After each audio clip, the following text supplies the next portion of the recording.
SES Islam te présente une traduction auditive des différents passages de cours de savants. Après que les gens, poussés par les semeurs de troubles, furent rentrés, car ils avaient rencontré le calife qui leur avait éclairci toute la situation, ils regagnèrent leurs contrées respectives, mais ceux qui étaient à l'origine des troubles pour ériger les gens contre Othman, le calife, n'étaient pas contents que tout aille bien, qu'il n'y ait plus de problème. Donc, ils ont réfléchi à un nouveau plan. Et parmi ce qu'ils ont fait, ils ont alors envoyé un cavalier pour qu'il aille au-devant des gens qui sont dans les contrées, qui sont loin de Médine, pour qu'il fasse semblant qu'il veut fuir, qu'il hésite sur ce qu'il a à faire, comme si il voulait se cacher d'eux. Ils ont envoyé cet homme sur un chameau. Cet homme, comme il le voulait, a attiré l'attention jusqu'à ce que les gens l'ont attrapé. Alors, ils lui ont demandé, qu'est-ce que tu as? Et cet homme de répondre, je suis un messager envoyé par Othman pour son gouverneur qui se trouve en Égypte. Et pour s'assurer, les gens l'ont fouillé. Ils ont vu une lettre venant de Othman, avec le sceau, le tampon de Othman. Ils ont alors ouvert la lettre. Ils ont vu que Othman donnait un ordre, l'ordre de crucifier ceux qui étaient revenus à leur contrée. Il fallait soit les assassiner, soit leur couper les mains et les jambes. Et lorsque le peuple a vu cela et a lu la lettre, ils se sont alors énervés et ont dit il faut qu'on se soulève contre Othman. Et quand ils sont revenus à Médine et ont informé Othman de cette lettre, Othman, qu'Allah l'agrée, leur a assuré qu'il n'a pas écrit cela. Et malgré qu'il ait juré, Othman, qu'Allah l'agrée, ils ont tout de même assiégé sa maison, encerclé et limité ses sorties, jusqu'à ce qu'il lui a empêché d'aller prendre de l'eau à l'extérieur, ou encore aller prier à la mosquée, jusqu'à ce que les gens du trouble ont poussé les Sahaba et ont choisi quelqu'un qui dirige la prière dans la mosquée du prophète sallallahu alayhi wa sallam, autre que les compagnons du prophète sallallahu alayhi wa sallam. Mais les compagnons priaient derrière celui qui a été érigé comme imam, car ils ne voulaient pas laisser la récompense de prier en groupe. Jusqu'à ce que le compagnon Ubaydillah a pu se faufiler et rentrer dans la maison de Othman et lui a demandé sur l'affaire, car il ne voulait pas prier derrière cette personne. Et Othman, qu'Allah l'agrée, a dit, la prière est la meilleure des choses que les gens peuvent faire. Et si les gens font quelque chose de bien, fais le bien avec eux. Et s'ils font quelque chose de mal, éloigne-toi de ce mal. Et mes chers frères et sœurs, regardez comment ils se sont éloignés des compagnons du prophète sallallahu alayhi wa sallam. Ils les ont interdits de prier imam à la mosquée du prophète Mohammed sallallahu alayhi wa sallam. Et je vous dis, mes frères et sœurs, c'est comme cela que les gens des troubles avancent. Et cela est comme cela en tout temps et tout lieu.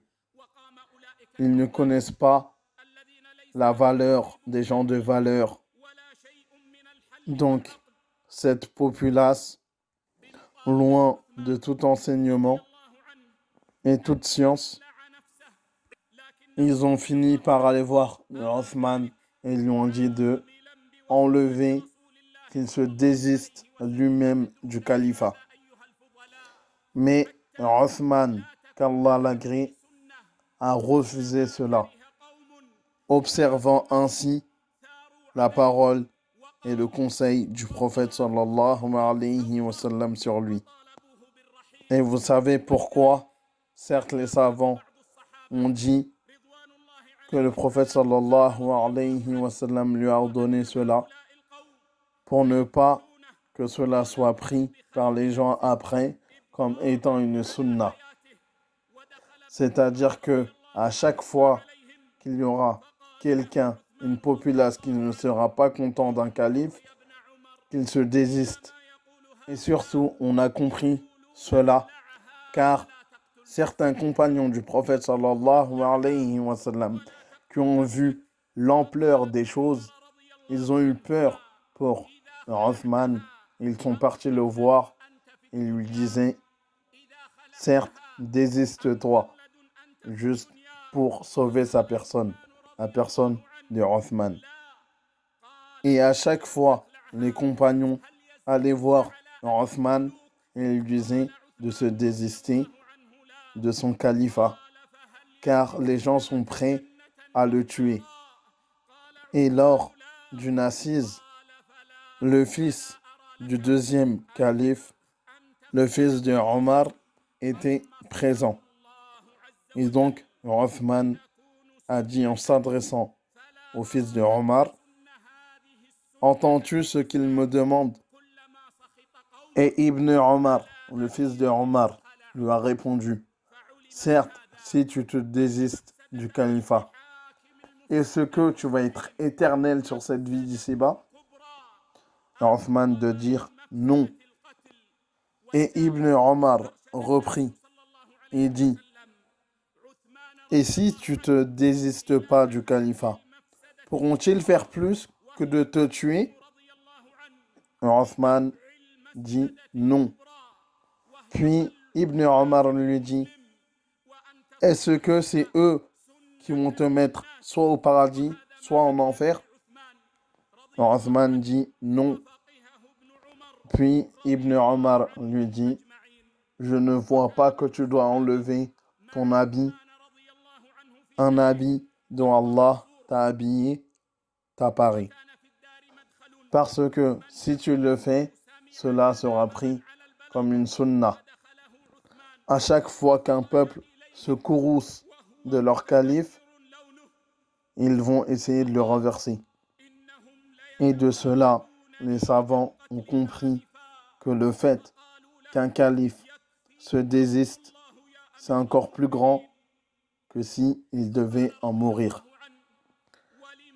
Et donc, on a tiré une grande règle indiquée par le prophète Mohammed sallallahu alayhi wa sallam.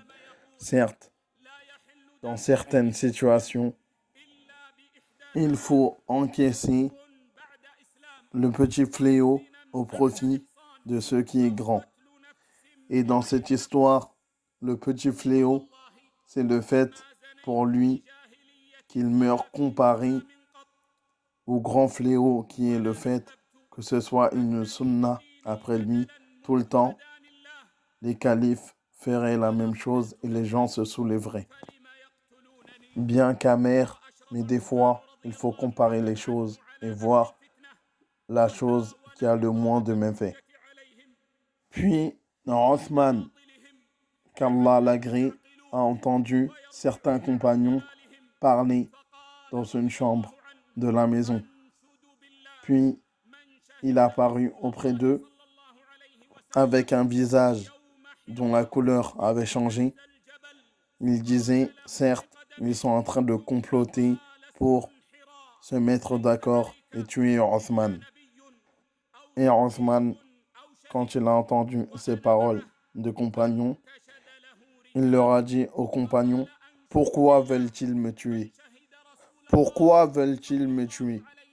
alors que j'ai entendu le prophète Mohammed sallallahu alayhi wa sallam dire, on n'a pas le droit de tuer quelqu'un dans une société musulmane si il n'a pas apostasié ou bien forniqué ou encore tuer quelqu'un. Et par Allah, je n'ai pas forniqué, que ce soit avant l'islam ou après l'islam. Et jamais je ne pourrai accepter d'avoir une autre religion que l'islam après qu'Allah m'ait guidé. Et je n'ai pas tué une personne. Pourquoi alors veulent-ils me tuer? Puis un Othman, qu'Allah l'agrée, partit au-devant des semeurs de troubles pour essayer de les raisonner. Il leur dit, savez-vous qu'une fois j'étais en compagnie du prophète Mohammed sallallahu alayhi wa sallam sur une montagne, il n'y avait que moi, le prophète sallallahu alayhi wa sallam, Abu Bakr et Omar. Puis la montagne se mit à trembler et le prophète sallallahu alayhi wa sallam de dire, arrête de trembler, ô toi Uhud. Certes, il se trouve au-dessus de toi un prophète, un véridique et deux martyrs. Et comme on sait, si quelqu'un atteint le rang de martyr, certes, il ira au paradis. Mais cette place n'est pas donnée à n'importe qui. Puis il reprit et dit, savez-vous, lors du serment d'allégeance, d'agrément pour les gens du paradis, le prophète sallallahu alayhi wa sallam, ce jour-là, m'avait envoyé parler avec les associateurs de la Mecque. Et pendant mon absence, il a pris sa main et a prêté l'allégeance. Savez-vous, lorsque le prophète sallallahu alayhi wa sallam a demandé à ce qu'on agrandisse la mosquée et en contrepartie, dans la personne qui achèterait la terre d'une telle famille aurait une maison au paradis et je l'ai achetée. Savez-vous que lorsque les musulmans étaient pauvres financièrement, pour s'équiper pour la bataille appelée Usra, j'ai équipé la moitié de l'armée. Savez-vous que c'est moi qui ai payé le puits de Rouma, un puits dont le prophète sallallahu alayhi wa sallam a dit que celui qui l'achète aura encore meilleur au paradis. Voilà, et Othman, qu'Allah l'agrée, a été clair. Il leur a expliqué comment il fallait comprendre les textes, mais de tout temps et en tout lieu, les gens qui veulent le trouble ne s'arrêtent pas au texte. Ils ont une compréhension erronée qu'ils veulent véhiculer. Et en plus, s'ils apprennent, ils apprennent avec des gens comme eux, des gens qui sont considérés comme ayant peu de science et ayant peu de raison. Et Othman, qu'Allah l'agrée, a dit aux gens des troubles, ô les gens, ne me tuez pas, car certes, je suis un musulman et je suis un gouverneur. Ne me tuez pas, je suis musulman et je suis un gouverneur. Il ne vous est pas permis de tuer le gouverneur et le calife des musulmans et de tuer vos frères. Et sachez que quand j'ordonne quelque chose, soit je vais bien faire les choses, soit je vais me tromper. Mais si vous me tuez, vous ne pourrez jamais être unis. Donc, Othman, qu'Allah l'agrée, les a mis en garde contre son assassinat.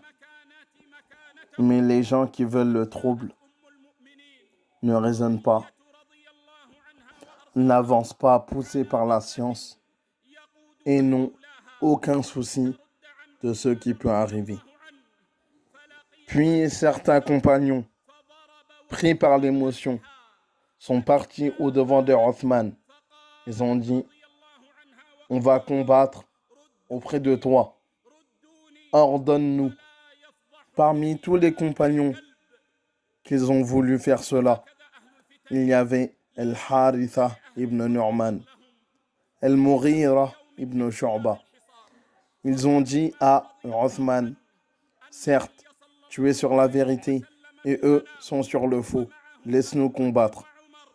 Mais Othman, qu'Allah l'agrée, leur a répondu, certes, je ne veux pas être la première personne qui désobéit au messager d'Allah.